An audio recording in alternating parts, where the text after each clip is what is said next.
ஏமாற்றப்பட்ட முதியோருக்கு இழப்பீடு வழங்குவதை உறுதி செய்ய வேண்டும் என காவல்துறைக்கு உயர்நீதிமன்றம் உத்தரவிட்டுள்ளது. ஏமாற்று பேர்வழிகளிடம் முதியவர்கள் நகையையோ பணத்தையோ பறிகொடுப்பது தொடர்பான வழக்குகள் அதிகரித்து வருகின்றன. முதியவர்களை பணத்துக்காக கொலை செய்யப்படும் அவலங்களும் கூட அரங்கேறுகின்றன. இந்த நிலையில் இந்த வழக்குகளில் காவல்துறையால் குற்றவாளிகளை கண்டுபிடிக்க முடியவில்லை எனில் பாதிக்கப்பட்டவர்களுக்கு இழப்பீடு வழங்குவதை உறுதி செய்ய வேண்டும் என உயர்நீதிமன்றம் உத்தரவிட்டுள்ளது. பெரும்பாலும் உடல்நலம் குன்றி வெளியுலக நடப்புகள் குறித்து புரிதலில் பின்தங்கி உள்ள முதியவர்களை ஏமாற்றுவது சமூக விரோதிகளுக்கு எளிதாக இருக்கிறது. அவர்களை வீட்டிலோ பொது இடங்களிலோ மிரட்டி அல்லது ஏமாற்றி உடைமைகளை பறிக்கும் குற்றங்கள் இந்திய அளவில் அதிகம் நிகழ்வதாக தேசிய குற்ற ஆவண காப்பகம் அறிக்கைகள் தொடர்ந்து சுட்டிக்காட்டி வருகின்றன. திருவள்ளுவர் மாவட்டம் மாப்போசி நகரை சேர்ந்த பி. கிருஷ்ணவேணி 2018 ரத்த பரிசோதனைக்காக கணவருடன் சென்று கொண்டிருந்த போது சிலர் மிக நுட்பமாக ஏமாற்றி அவர்களிடம் இருந்து 17.5 சவரன் நகையை பறித்து சென்றனர். இந்த வழக்கில் திருவள்ளுவர் நகர காவல்துறையினரால் தற்போது வரை குற்றவாளிகளை கண்டுபிடிக்க முடியவில்லை. விசாரணை நிறைவு செய்து இறுதி அறிக்கையை தாக்கல் செய்யுமாறு காவல்துறைக்கு உத்தரவிடக் கோரி கிருஷ்ணவேணி சென்னை உயர்நீதிமன்றத்தில் வழக்கு தொடுத்தார். செப்டம்பர் 2 அன்று நீதிபதி டி.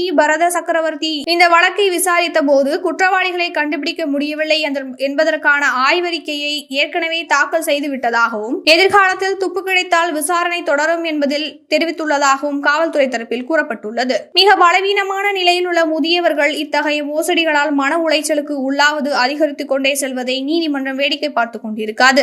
முதியவர்களை காப்பதே குற்றவியல் நீதிமன்றத்தின் அடிப்படை நோக்கமாக இருக்க வேண்டும் என்று திட்டவட்டமாக கூறிய நீதிபதி பாரதிய நாகரிக சுக்ரஷா சன்ஹிதா திட்டத்தின் 396 பிரிவின்படி குற்றவாளிகள் கண்டுபிடிக்கப்பட முடியாத இத்தகைய வழக்குகளில் பாதிக்கப்பட்டோருக்கு இழப்பீடு அளிக்கப்படுவதை தீர்வாக முன்வைத்தார். இழப்பீட்டுக்காக தமிழ்நாட்டில் 2013 உருவாக்கப்பட்ட திட்டம் 1 லட்சம் மட்டும் வழங்குகிறது. இதன் போதாண்மை குறித்து வருந்திய நீதிபதி நகையை 7 ஆண்டுகளுக்கு முன் இழந்த மனுதாரருக்கு இழப்பீடு இன்றைய மதிப்புக்கு கொஞ்சமாவது பொருந்த வேண்டும். எனவே காவல்துறை அவருக்கு நகை மதிப்பில் 30% அல்லது 5 லட்சம் ஆகியவற்றில் குறைவான ஒன்றை இழப்பீடாக அளிக்க வேண்டும். ஒருவேளை எதிர்காலத்தில் நகை கண்டுபிடிக்கப்பட்டால் அந்த தொகையை மனுதாரர் திருப்பி செலுத்த வேண்டும் என உத்தரவிட்டு இந்த வழக்கை முடித்து வைத்தார். இந்த உத்தரவு கிருஷ்ணவேணி என்கிற தனிநபருக்கு கிடைத்த ஆறுதல் மட்டுமல்ல, இவரை போல உடைமைகளை பறிகொடுத்து நிவாரணம் கிடைக்காமல் காவல் நிலையத்துக்கு அலைந்து கொண்டிருக்கும் இன்னும் பல முதியோருக்கு அளிக்கப்பட்டுள்ள நம்பிக்கை. இது ஒரு புறம் இருக்க, முதியோரை மோசடியிடம் இருந்து பாதுகாக்கவும் மோசடிக்கு பலியாகிவிட்டால் அவர்களின் புகார்களுக்கு தீர்வு காண்பதற்கும் காவல்துறை நடவடிக்கை எடுக்காமல் இல்லை.